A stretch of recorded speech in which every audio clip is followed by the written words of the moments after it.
So what you've done now is you have made lots of assumptions based on what you think your customer is, but you're not, for example, a 16-year-old girl. So how can you test those assumptions?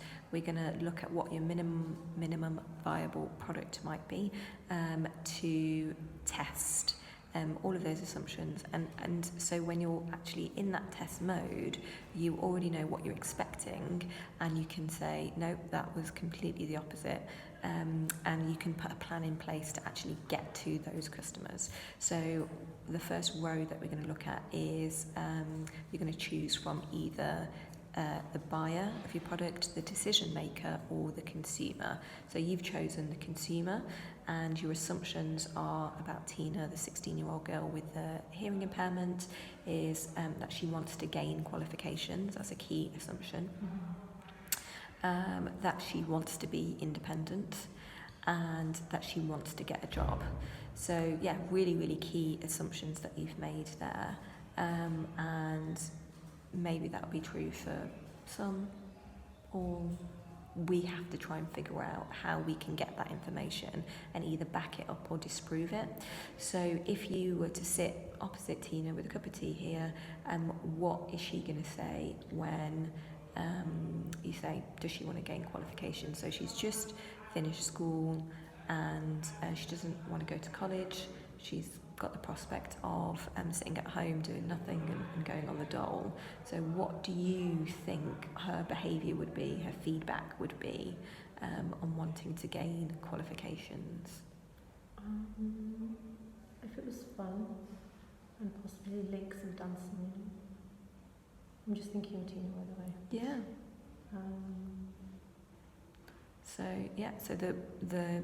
you think that she would want to do a qualification if it was fun, if it was personalised, and if it brought into the teaching her passion. What her passion is dancing. Media. She wants to do something linked to media. And it links into the career that she wants to go into. You think that's the feedback that she's going to give you. Yeah. So you can design a test that asks that question or gives you an opportunity to figure out what it is. So if you can't specifically get that opportunity to sit opposite her, what's another way that you can find out whether she wants to gain qualifications is what we're looking at doing. Yeah, really good. So questionnaire, survey. I could go into the schools, you see, and I could send out leaflets and talk to them there. And Yeah.